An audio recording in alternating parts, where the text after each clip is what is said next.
Meus irmãos, nós vamos abrir a palavra de Deus nessa manhã na segunda carta do apóstolo Paulo, dando uma pausa na nossa série de pregações no livro de Provérbios. Segunda carta de Paulo a Timóteo. Nós estamos no mês de outubro, terminando esse mês de outubro. Nós cantamos nessa liturgia o hino oficial da Reforma Protestante, o hino 155. No mês de outubro, nós, especialmente no dia 31, a Igreja Reformada no Mundo, segunda carta de Paulo a Timóteo, capítulo 4.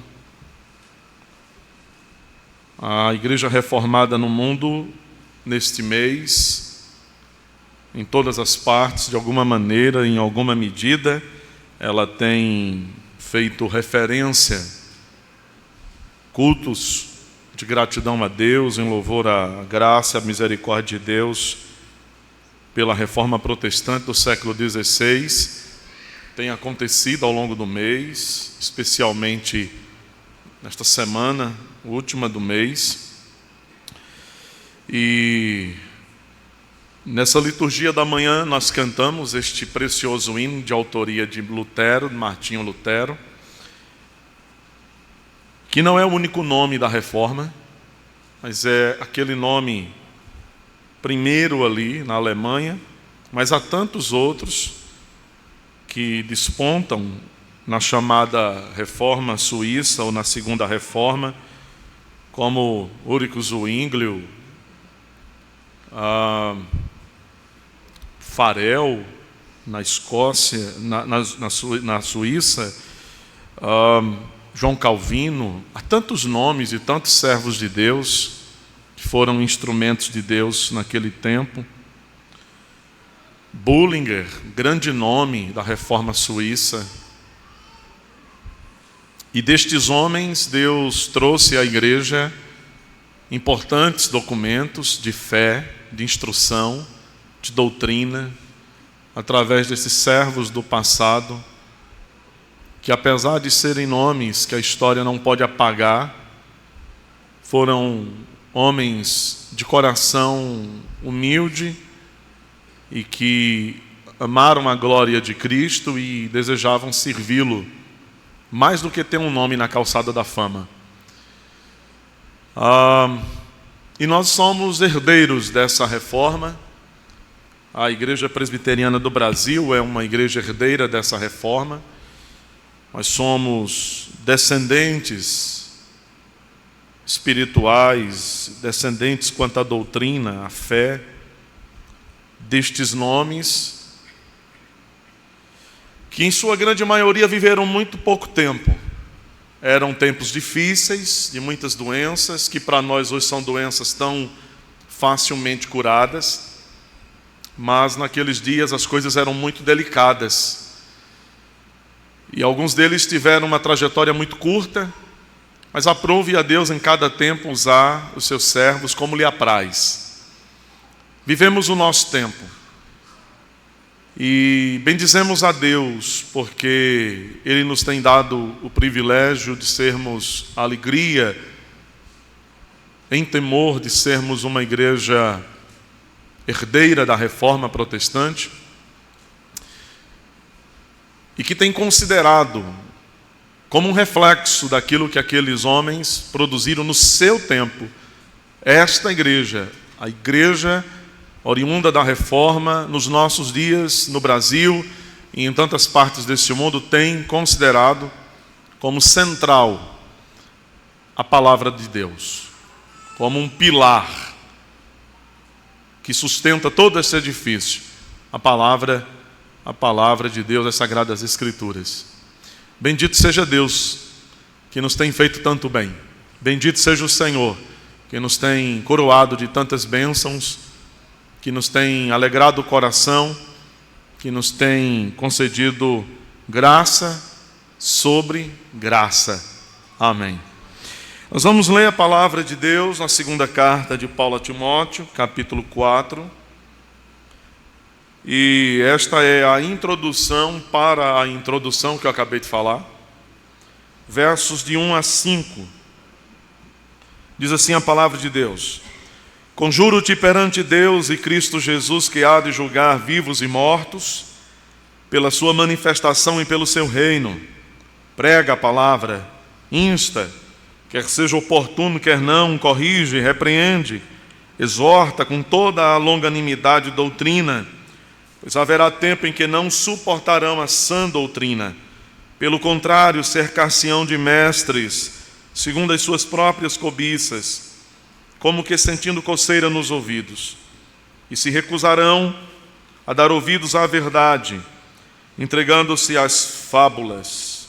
Tu, porém, sê sóbrio em todas as coisas, suporta as aflições, faze o trabalho de um evangelista, cumpre cabalmente o teu ministério. Amém. A pregação da palavra, um imperativo divino. Esse é o título do nosso sermão, da nossa pregação na manhã desse dia. A pregação da palavra, um imperativo divino. Como há pouco eu fiz referência, no próximo dia 31 de outubro, a Reforma Protestante comemorará 507 anos de existência. E dentre muita coisa, meus irmãos, que se pode falar acerca deste importante acontecimento histórico para o mundo, dentre tanta coisa que se pode falar acerca disto, está a afirmação de que a reforma protestante, a reforma do século XVI, ela foi especialmente um retorno à palavra de Deus. Um retorno, um caminho de volta à palavra do Senhor. Em meio a tantos dogmas que surgiram ao longo da Idade Média, da Alta Idade Média, percorrendo todo este vasto período da história, em meio a tantos dogmas sem qualquer fundamentação na palavra de Deus, em meio a tantas superstições, vãs superstições, especialmente aquelas ligadas às relíquias sagradas que Roma sustentou e divulgou durante tantos séculos, a fim de manter presa a ela a fé das pessoas por todo o vasto império, da igreja. Em meio a tudo isto, em meio aos dogmas, sem nenhum respaldo nas Escrituras, em meio às muitas superstições vãs, tolas e loucas, em meio a tudo isso, em meio a tanta cegueira espiritual e bíblica, uma luz brilhou na escuridão. Uma candeia foi acesa em meio às trevas. A lâmpada da qual Davi falou no Salmo 119, verso 105, que ilumina os nossos pés, que é luz para o nosso caminho, ela brilhou no meio das trevas. Ela brilhou em tempos, em dias de escuridão, de trevas, do distanciamento da palavra, porque é nesta zona em que os homens se acham verdadeiramente. A palavra de Deus é uma candeia que brilha. E longe dessa candeia, longe dessa lâmpada, longe desse farol poderoso, restam apenas as trevas, escuridão do pensamento, do coração, da alma. A reforma, portanto, foi um poderoso retorno às Escrituras sagradas, uma volta às Escrituras. E esse texto que nós lemos na manhã de hoje tem tudo a ver com isso, meus irmãos, certamente. Porque esse retorno à palavra, porque esse caminho de volta que a reforma abriu, que ela promoveu, que ela propôs, que ela desenvolveu, esse caminho, esse retorno, significa muita coisa, mas significa certamente o retorno à pregação bíblica novamente. Significa o retorno à pregação com a autoridade do Espírito. Significa o retorno à pregação com ousadia da palavra, com perspicácia, com com autoridade, significa o retorno da pregação bíblica aos púlpitos das igrejas. Os reformadores, eles pegaram o púlpito das igrejas que havia sido colocado de canto e eles colocaram o púlpito no centro das igrejas. Eles o colocaram no centro, no lugar mais elevado, para que todos olhassem na direção de onde a palavra poderosa de Deus, ela é proclamada, Vox Dei, palavra de Deus, a voz de Deus. Eles deram novamente o lugar devido à palavra, à pregação das Escrituras. Então, a segunda carta de Paulo a Timóteo, capítulo e os versículos que lemos, tem tudo a ver com o espírito da reforma. Porque aqui, neste texto, Paulo, ele está ordenando Timóteo a pregar a palavra. Prega a palavra. Não pregue outra coisa. Não pregue nada além disto. Não pregue nada aquém disto. Pregue a palavra. Proclame a palavra. Os reformadores, eles leram estas palavras de Paulo a Timóteo. As mesmas palavras que nós lemos aqui. As mesmas palavras sobre as quais os nossos sentidos estão colocados nessa manhã. Eles leram estas mesmas palavras do século XVI. E os seus descendentes do século XVII, os puritanos, eles leram também essas mesmas letras sagradas. Eles tomaram para si isto como uma incumbência própria, pessoal de cada um deles. Eles proclamaram isso às igrejas em que eles estavam pastoreando. Eles confrontaram reis e imperadores. E a igreja que se opunha à simplicidade do evangelho, eles confrontaram com a pregação das Escrituras. Eles pregaram a palavra. Os reformadores leram estas palavras. E eles então desafiaram o padrão medieval de pregação de duas formas. A primeira delas, quando eles leram isto e quando eles se colocaram em prontidão, eles desafiaram o padrão medieval de pregação, fazendo com que o sermão voltasse para dentro da igreja. Fazendo com que a pregação voltasse para dentro, para o seio da igreja, para o lugar mais alto da igreja. Eles fizeram com que a pregação se tornasse a grande expectativa daqueles que louvam a Deus e que o servem, porque estes desejam ouvir a voz de Deus. Eles fizeram exatamente isso. Eles colocaram de volta a pregação na igreja. E a segunda coisa que eles fizeram, segunda maneira pela qual eles desafiaram o modelo medieval de pregação daqueles dias, eles fizeram com que o sermão fosse a peça central do culto do povo de Deus. O ponto alto do culto. Aonde toda a nossa adoração converge. Para onde cada cântico, cada oração, cada confissão, cada expressão de adoração se volta. Lembrando as palavras de Lutero, algumas delas ele falou muita coisa, e ele escreveu muita coisa, mas lembrando, Lutero disse algo que não pode deixar de ser repetido aqui hoje. Ele diz que a pregação pública da palavra de Deus é um meio de graça indispensável e uma marca segura da verdadeira igreja de Jesus Cristo. A pregação pública da palavra de Deus é um meio de graça. Nós somos abençoados pela pregação da palavra. Nós somos confrontados quando a palavra de Deus é pregada. Nós somos corrigidos quando ela é pregada. Nós somos exortados quando ela é pregada. Nós somos quebrados como barro nas mãos do oleiro pela pregação da palavra, e por ela Ele nos refaz como vasos novos, pela pregação da palavra. Ela é uma marca segura da verdadeira igreja de Jesus Cristo.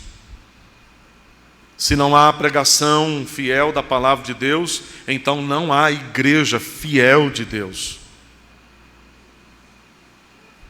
Meio de graça, sinal de verdadeira igreja.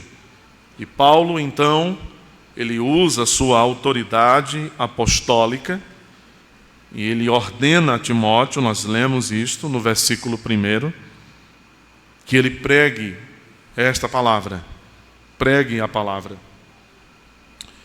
Conjuro-te é a palavra que aparece na nossa tradução. Eu conjuro você, Timóteo, conjuro-te. Isso quer dizer, eu ordeno solenemente a você, pregue a palavra.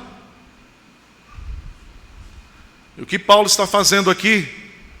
Ele está assegurando a Timóteo que é diante dos olhos de Deus e de Jesus Cristo que há de julgar vivos e mortos pela sua manifestação e pela vinda do seu reino, é o que ele diz. Eu conjuro você, Timóteo, diante de Deus, diante de Jesus Cristo, diante dos seus olhos, diante daquele que há de se assentar no trono do julgamento, de há de se manifestar e pelo poder do seu reino. Então eu conjuro você, eu ordeno solenemente a você, pregue a palavra. Pregue. Quando Paulo diz então, eu conjuro você, ele está dizendo a Timóteo uma coisa muito importante. Ele diz a Timóteo que Timóteo está debaixo de um juramento feito na presença de Deus.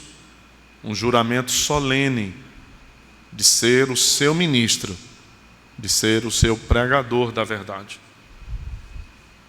Cada ministro foi chamado por Deus e diante de Deus ele foi conjurado.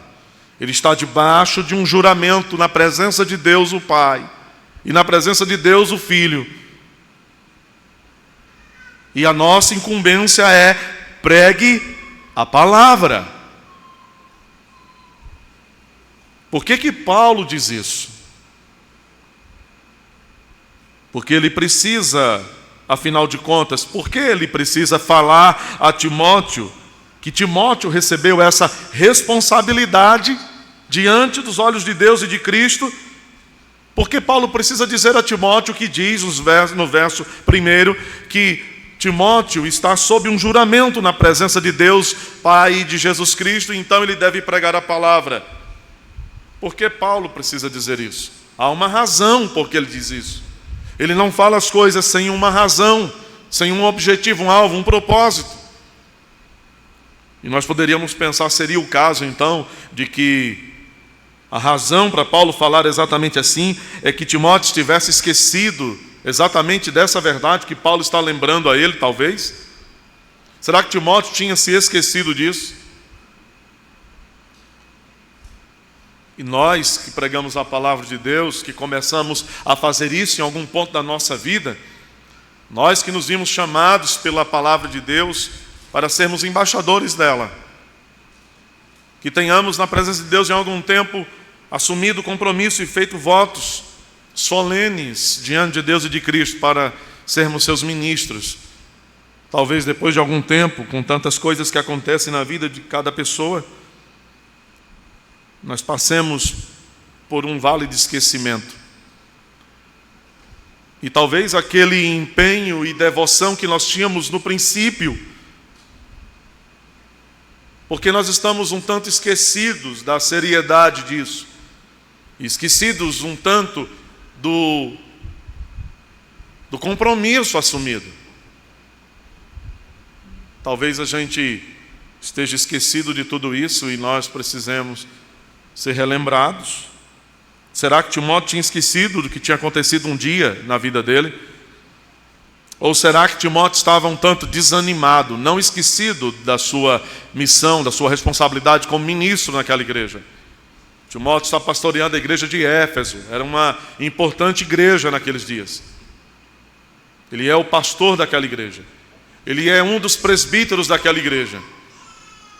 E a maneira como Paulo trata, especialmente com Timóteo, significa então que ele é entre os presbíteros, um dos presbíteros ou o presbítero principal que tem se afadigado com a doutrina, com a pregação e com o ensino. Talvez Timóteo estivesse desanimado diante das adversidades que claramente se podem constatar quando nós lemos as cartas que Paulo escreve a ele, a primeira e a segunda carta. Talvez Timóteo estivesse desanimado, um tanto desanimado, com medo dos opositores da pregação, com medo daqueles que se colocavam contrários à verdade, à doutrina. Observe você que no capítulo 3 dessa mesma carta, Paulo fala, escreve a Timóteo, o que nós encontramos no capítulo 3, se você quiser ler, fique à vontade, é que as palavras de Paulo a Timóteo significam ou sinalizam que Timóteo estava enfrentando uma fortíssima oposição. É o que está no capítulo 3. Timóteo estava enfrentando uma forte oposição. Os inimigos estavam fortemente resistindo à verdade, se opondo à verdade. E Paulo diz que Timóteo deveria permanecer na doutrina. Ele diz, permaneça nas sagradas letras, permaneça naquilo que você aprendeu. Não se desvie, não se distraia, permaneça. É isso que está no capítulo 3. Agora, aqui no capítulo 4, Paulo ele está dizendo a Timóteo que, permanecendo na verdade, permanecendo na doutrina, na palavra, o que ele deve fazer? Capítulo 4, Paulo está dizendo, agora você deve pregar a palavra, pregue a palavra, proclame a palavra, anuncie a palavra. Deus não quer que os seus ministros apenas estejam firmes na verdade, firmes na doutrina. Ele quer que eles preguem a palavra, preguem a doutrina, anunciem a verdade. Na teologia do apóstolo Paulo, meus irmãos, a igreja está para a verdade, como a verdade está para a igreja.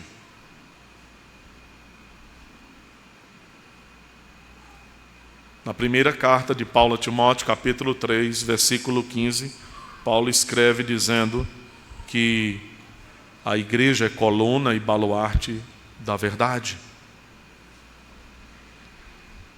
Há um sentido em que a igreja sustenta a verdade, é isso que Paulo está dizendo.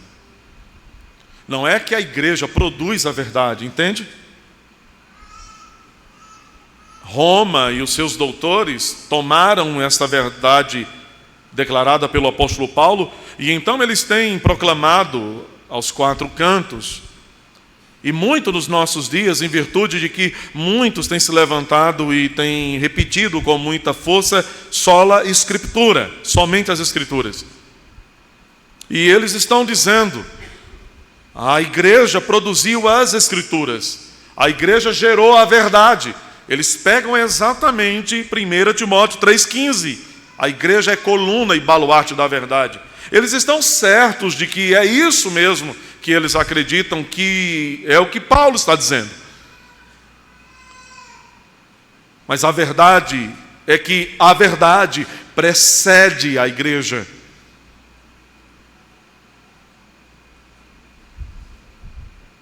Mas há um sentido em que a igreja sustenta a verdade, ela é coluna e baluarte da verdade.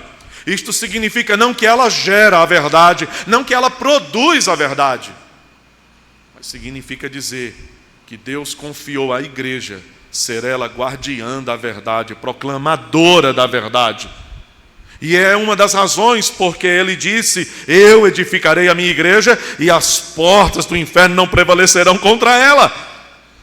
porque Ele quer que a verdade permaneça até o fim, e ela permanecerá. Paulo já havia falado alguma coisa semelhante sobre a verdade. Mas note você, neste mesmo capítulo 4, no versículo 2, Paulo diz: pregue, insta, quer seja oportuno, quer não, corrige, repreende, exorta, com toda a longanimidade e doutrina. Paulo já havia falado algo parecido. Ele já havia falado que sobre ele pesa esta obrigação, pregar a palavra, pregar o evangelho. E agora aqui, quando ele diz a Timóteo, pregue, insta, quer seja oportuno, quer não, corrija, repreenda, exorte. Faça isso com toda a longanimidade. Mas tudo isso precisa ter doutrina, precisa ter raiz. Então, Paulo disse aos coríntios: eu tenho uma obrigação sobre os meus ombros, pesam sobre mim ela.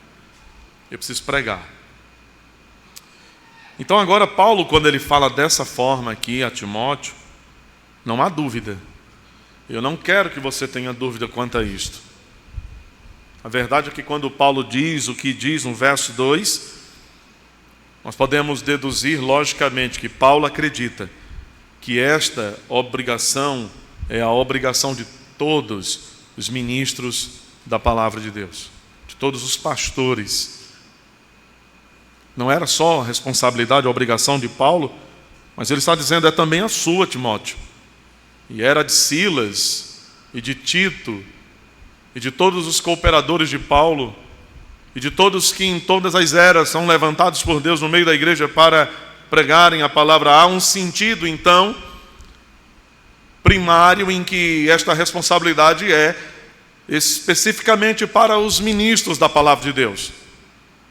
Mas eu diria que há um sentido secundário em que, por implicação, ela é também uma responsabilidade que pesa sobre toda a igreja, porque todos somos chamados para anunciar a palavra de Deus aos homens. Em alguma medida.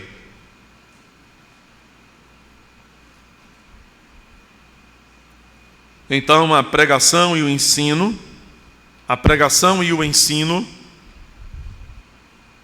esse é o tipo de coisa que a gente escreve para não esquecer. A pregação e o ensino estão no centro do ministério pastoral. A coisa mais terrível que eu ouvi sair da boca de um pastor, de um ministro, uma das coisas mais terríveis. Eu não ouvi isso de algum herege, de alguma seita neopentecostal. Eu não ouvi isso de alguém que talvez participa de alguma igreja que não tem uma confissão de fé, não tem confessionalidade. Eu ouvi isso sair da boca de um pastor presbiteriano. Eu tenho sérias dúvidas se ele é pastor. Mas eu ouvi aquele homem uma vez dizer: eu devo pregar a vocês, mas eu não sou pregador. Ele deveria ter descido daquele púlpito. Ele não deveria ter aberto as Escrituras. Ele não deveria ter continuado. Ele disse: eu tenho que pregar a vocês, mas eu não sou um pregador. O pastor está para a pregação como a pregação está para o pastor. Se alguém não é capaz de pregar, ele não pode ser pastor do rebanho. Porque a pregação e o ensino estão no coração do ministério pastoral.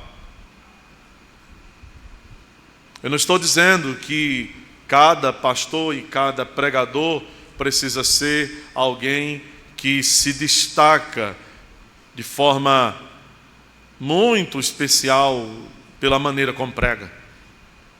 E que é alguém que talvez vai atrair muita gente em torno daquilo que ele está dizendo. Não tem a ver com isso. Mas ainda que ele possa ser comparado a outros, um pregador mediano, pequeno, o que importa é que ele seja fiel à palavra, porque é isso que Deus espera de nós. Ele dá dons à medida da proporção da fé, ele reparte dons e capacidades como lhe apraz. Então, se ele não capacitou você para talvez despontar entre os grandes pregadores da história, apenas seja um pregador fiel do Evangelho. Porque Deus não chama nenhum dos seus ministros para que eles corram atrás de serem um dentre os mais destacados. Ele apenas nos chama para sermos servos fiéis. Pregar é parte essencial desse ministério. Se aquele pastor presbiteriano disse que não era um pregador, então ele não tem um ministério. E as palavras de Paulo: prega a palavra, insta, quer seja oportuno, quer não. Estas palavras, elas sinalizam duas coisas: urgência e obrigatoriedade da pregação. Pregar é urgente e somos obrigados a pregar. Urgência e obrigatoriedade. O objeto da pregação, Paulo está dizendo a Timóteo, o objeto da pregação está definido por Paulo: a palavra. A pregação só pode ser legitimamente assim reconhecida como vox Dei, voz de Deus. Ela só pode ser reconhecida como voz de Deus se ela for a pregação fiel da palavra. Pregue, proclame. Essa palavra no Novo Testamento, ela significa proclame diante das pessoas. Proclame diante das pessoas a mensagem autorizada por Deus como um embaixador em nome dele. Os que pregam a voz de Deus, os que pregam a palavra, são embaixadores em nome de Deus aos homens. É isso que ele está dizendo. Você é um embaixador, pregue. Você é alguém que tem a responsabilidade urgente, a obrigatoriedade de pregar a palavra autorizada como um embaixador de Deus. Fale em nome de Deus. Fale aos homens em nome de Deus. Insta, é o que Paulo está dizendo. Você sabe o que isso significa? Pregue, insta, significa que esteja pronto. Os que pregam precisam estar preparados para pregar. A coisa mais horrorosa, mais dolorosa, mais terrível é quando alguém assume o púlpito da igreja para pregar e ele não está preparado para isso. Ele não se preparou para isso. Ele não está a postos. A ideia, essa palavra que Paulo usa aqui no contexto do primeiro século, insta, ela era uma palavra do contexto militar, ela tinha uma conotação dentro desse ambiente do militarismo. E ela tinha uma conexão forte com a posição do soldado no seu posto. Insta, como um soldado a postos, como um soldado na posição, em prontidão, para qualquer eventualidade. É por isso que ele diz, insta, quer seja oportuno, quer não. É horroroso, é triste quando nós assumimos o púlpito para pregar a igreja de Jesus Cristo e nós não estamos preparados em nossa mente e em nosso coração para isso. Essa é a hora que 20 minutos de sermão parece que já foram 2 horas. E a gente não entende nada. E nada se conecta com nada. E nada tem um ponto de começo, desenvolvimento e chega num ápice, numa conclusão. Será que Deus nos chamou para sermos ministros de vocês assim? Sem estrutura, sem propósito.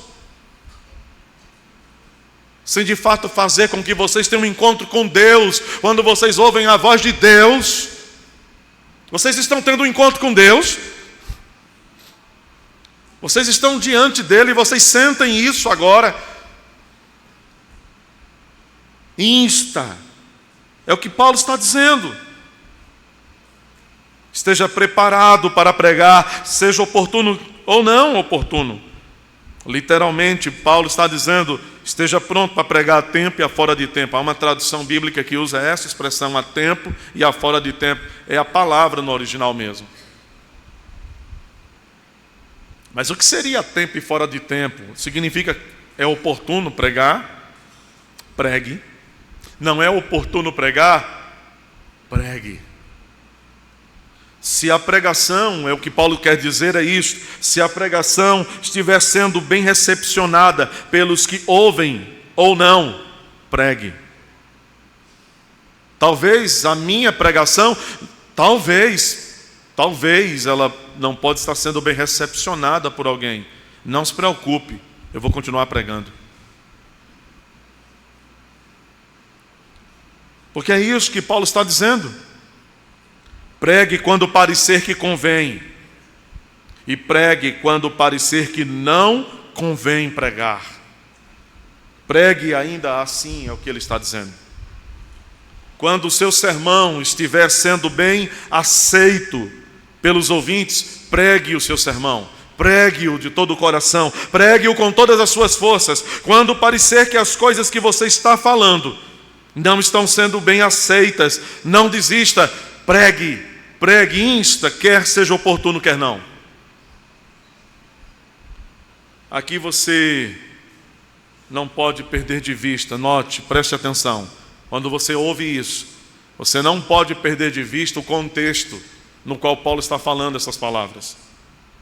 E o contexto no qual Paulo está dizendo a Timóteo, esteja preparado e pregue, seja conveniente ou não, seja quer convenha ou não, seja oportuno ou não, a tempo ou fora de tempo, o contexto exato era o contexto no qual haviam pessoas que estavam discordando da pregação, do ensino doutrinário.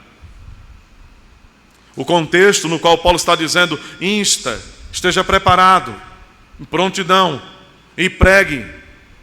Quer eles estejam se agradando do que você está dizendo, quer eles estejam não se agradando, pregue. E o contexto é o contexto no qual pessoas estão discordando do ensino, do reto ensino que Timóteo está dando àquela igreja. Pessoas estavam pregando contrário ao que os apóstolos haviam ensinado. Pessoas dentro daquela igreja estavam resistindo à sã doutrina, resistindo, duros. Sabe quando você diz a verdade e alguém se mantém duro, resistente? Ele não se curva à verdade. Ele não se rende à verdade.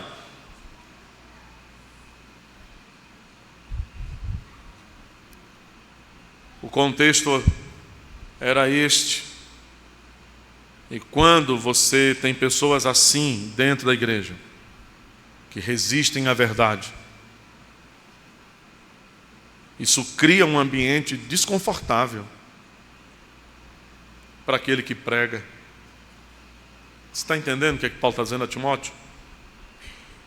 Esse contexto onde há pessoas que resistem à sã doutrina, esse contexto onde há pessoas nas quais a palavra de Deus não chega como chuva em terra boa, é um contexto em que o ambiente se torna desconfortável para aquele que prega. Porque existem olhares de rejeição. Os opositores estão falando coisas ruins ao que Timóteo está vivendo. E num contexto assim parece não ser o tempo de pregar. Parece não ser oportuno. Mas Paulo diz: prega a palavra. Paulo diz, veja o contexto precisa disso que ele fala: corrige, Timóteo, corrija os que estão se resistindo à verdade, se opondo à sã doutrina, corrija pela pregação. Ele diz: repreenda pela pregação da palavra. A pregação da palavra será o instrumento para que você exorte a igreja, exorte os que resistem, exorte os que estão em rebelião, se opondo, em oposição, exorte-os pela pregação com toda longanimidade e doutrina, ensine, pregue a doutrina. A nossa pregação, ela precisa ser plenamente doutrinária, cheia de doutrina. Nós estamos falando sobre a doutrina das Escrituras. Nós estamos falando sobre a doutrina de Deus, como sendo Ele a fonte da verdade. Nós estamos falando sobre a doutrina da infalibilidade das Escrituras, da inerrância das Escrituras. E a nossa pregação precisa estar recheada dessas verdades. No capítulo 3 dessa mesma carta, no versículo 16, Paulo já havia falado que toda a Escritura é inspirada por Deus. E ele disse, no versículo 16 do capítulo anterior, ela é útil para o ensino, para a repreensão, para a correção, para a educação na justiça. É um eco no capítulo 4 do que Paulo já havia falado no capítulo 3. E mais uma vez aqui então no capítulo 4, verso 2, ele está lembrando Timóteo do que ele há pouco havia falado.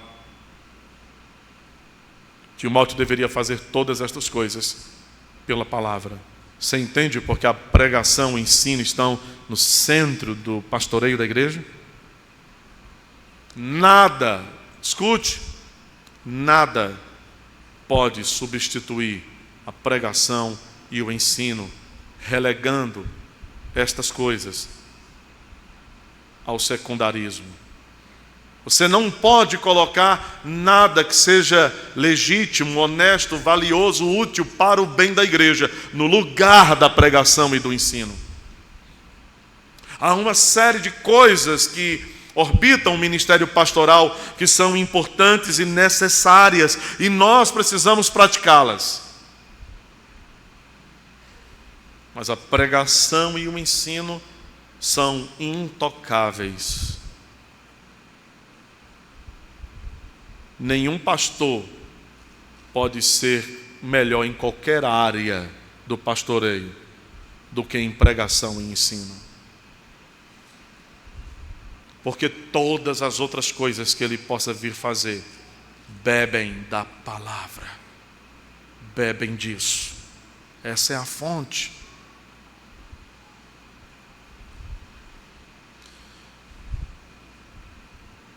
Paulo não estava dizendo, observe, versos 3 e 4.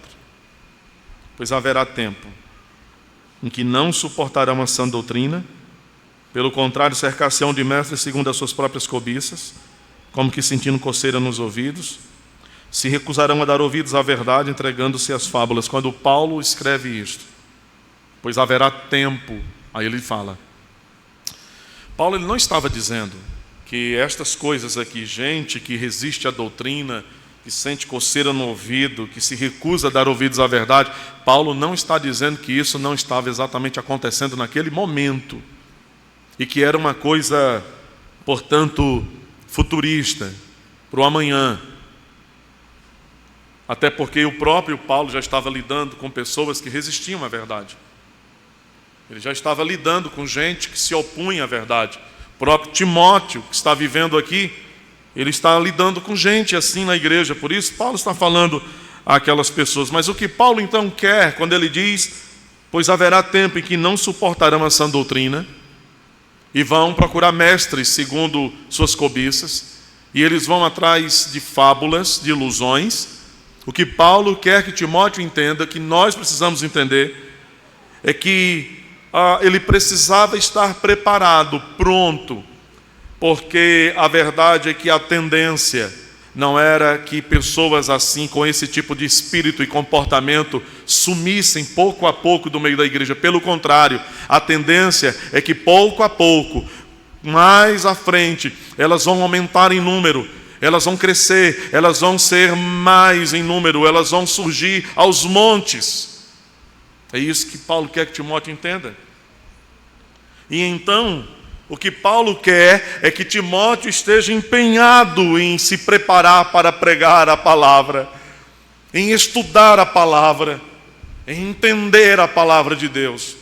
O que Paulo quer esteja cada vez mais preparado, Timóteo, cada vez mais firme, cada vez mais a postos, cada vez mais preparado mesmo, mente e coração, porque os homens que você está enfrentando na igreja, eles não vão minguar até morrer, desaparecerem. Eles vão crescer em número, eles vão aparecer aos montes. Você precisa estar muito preparado pela pregação. Paulo diz, eles não vão suportar a sua pregação. Eles não vão suportar a sua pregação fiel. E o que eles vão fazer então? O que homens que não suportam a pregação e o ensino fiel da palavra de Deus, o que pessoas assim fazem em resposta? Paulo diz, eles vão tomar para si mestres segundo as suas preferências, segundo as suas cobiças. Eles vão olhar e vão dizer, aquele é o meu mestre. Eles vão se cercar dos mestres que são segundo as suas próprias paixões carnais. Eles vão resistir à verdade, a pregação vai incomodá-los. Então, eles vão tomar para si mestres que falem aquilo que eles gostam de ouvir. Eles vão tomar para si mestres que falam aquilo que se adequa àquilo que eles gostam de ouvir ou que eles querem ouvir. Eles vão tomar para si, vão se cercar de mestres que se adequam ao modo de vida que eles levam. Será que existe isso hoje em nossos dias? Será que existe esse tipo de comportamento hoje? A verdade, Paulo está dizendo, nós podemos deduzir daqui, eles nunca estarão órfãos. Os que resistem à sã doutrina, os que resistem à verdade, que sentem coceira, comichão nos ouvidos, eles resistem à verdade, eles nunca estarão órfãos. Aqueles que não suportam a sã doutrina sempre encontrarão líderes, mestres a quem eles vão seguir, gente das quais eles se orgulharão, eles terão orgulho. Vejam os montes que seguem Caio Fábio e Ed René Kivitz, e Ricardo Gondim, e tantos outros. Eles aplaudem estes homens, eles apreciam estes homens, a genialidade desses homens, a posição desses homens, como eles falam. Eles não resistem à verdade, eles vão correndo beber destes mestres, eles se cercam deles. Eles nunca estarão órfãos, eles sempre terão esses pais. Eles se orgulharão deles. Eles vão olhar e eles dirão, esse homem fala o que eu gosto de ouvir. Ele fala o que eu quero ouvir. Ele me agrada com o que ele ensina. Vejam então o que Paulo diz, como que sentindo coceira nos ouvidos e se recusarão a dar ouvidos à verdade, entregando-se às fábulas, entregando-se a ilusões. Existem pessoas, meus irmãos, que manifestam um forte desejo. Escute, isso é muito grave. Existem pessoas que têm um forte desejo, uma inquietação no coração, por se sentirem atraídas por ilusões, por fábulas. O ensino simples, reto das Escrituras, não alimenta mais o coração destas pessoas. Elas dizem, a doutrina da soberania não me basta. Eu já ouvi o suficiente sobre a providência. Eu já sei o bastante sobre os atos criadores de Deus. Eu já sei o suficiente sobre a pessoa e a obra de Jesus Cristo, ou sobre a pessoa e a obra do Espírito Santo. Eu preciso de coisas novas, que me aqueçam o coração, que me impulsionem, que me animem.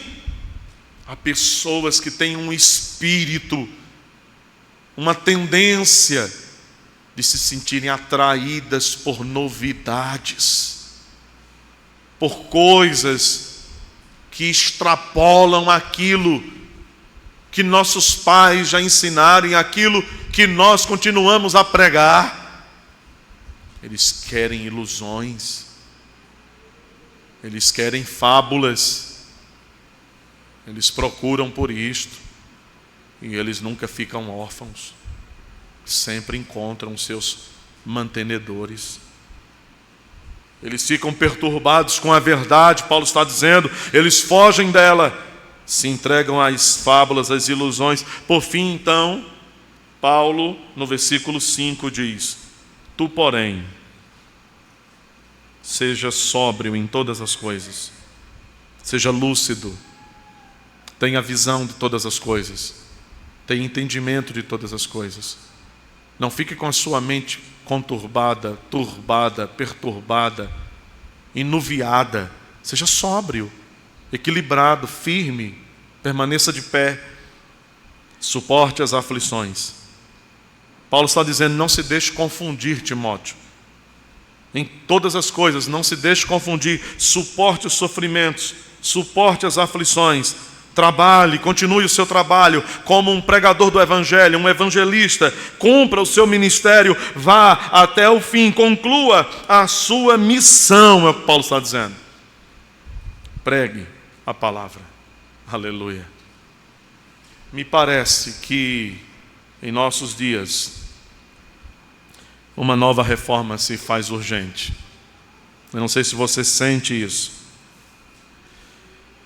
Porque em muitas igrejas, há muito tempo, a parte central da igreja, que é a pregação, deixou de ser.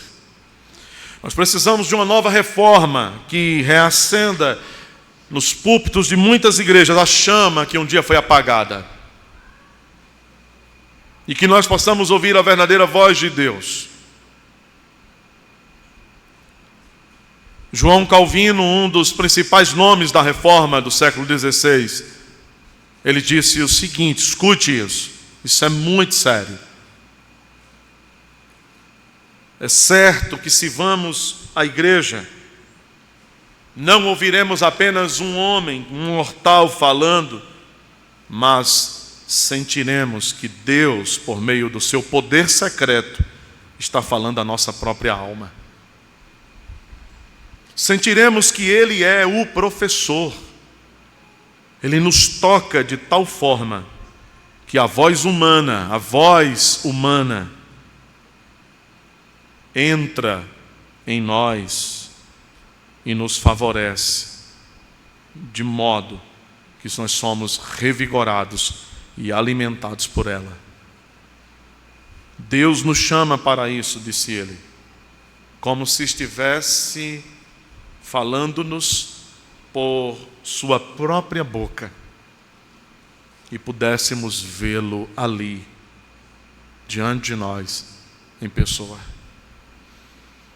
Eu concordo plenamente com as palavras de Timothy George, um pastor reformado, e ele disse: a reforma não era sobre Calvino, nunca foi.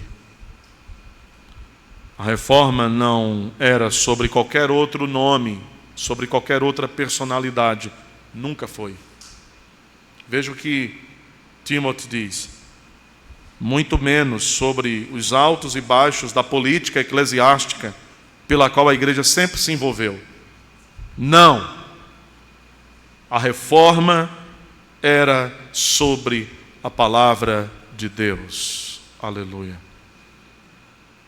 A reforma era sobre a palavra, que devia ser proclamada fiel e conscientemente ao povo de Deus. pregue a palavra. Esta é a nossa missão. Amém.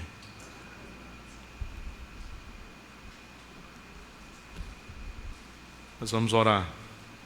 Você pode ficar em pé. Vamos orar a Deus.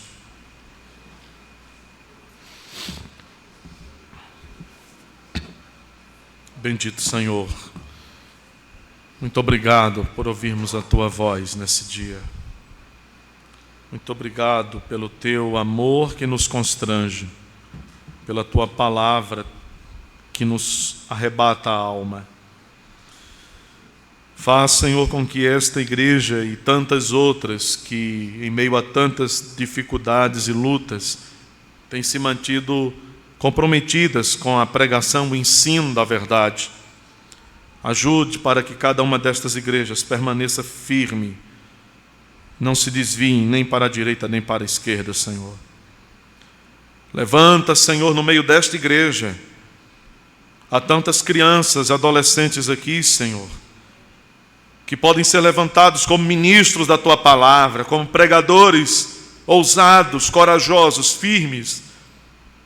O Senhor pode fazer de muitos destes instrumentos poderosos nas Tuas mãos. Porque nós que temos feito isso hoje vamos passar. A Tua igreja permanecerá. Então, Senhor, por favor, levante pregadores, levante ministros, cheios do Teu Espírito, cheios do poder do Teu Espírito, que preguem no poder do Espírito. Ó Deus, que esse Teu povo que está aqui saiba reconhecer a Tua voz, e que este Teu povo, ao ouvir a Tua voz, Senhor, glorifique o Teu nome. Ó Senhor nosso Deus, tire das trevas, da escuridão, daqueles muitos que estão, Senhor Deus, sendo conduzidos por lobos. Eles não estão sendo alimentados com a verdade. O Senhor, ó Deus, os resgate. Senhor, dirija essas pessoas para igrejas bíblicas, para igrejas fiéis, para lugares onde eles possam ouvir a Tua voz, Senhor Deus. Bendito seja o Teu nome. Ó Deus, transforma, Senhor, a realidade da igreja brasileira. Senhor, levante homens corajosos que tenham uma coragem, como aqueles do século XVI, de gritarem uma nova reforma em nossos dias. É uma reforma, Senhor, ampla, que transforme igrejas, que cause impacto na sociedade. Desperta o Teu povo, Senhor Deus, e nos abençoa, nos guarda. Ó bendito Deus, muito obrigado pela Tua palavra. Senhor, muito obrigado pelo pão que nos alimenta. Louvamos o Teu nome e o fazemos no nome poderoso de nosso Senhor Jesus Cristo. Amém.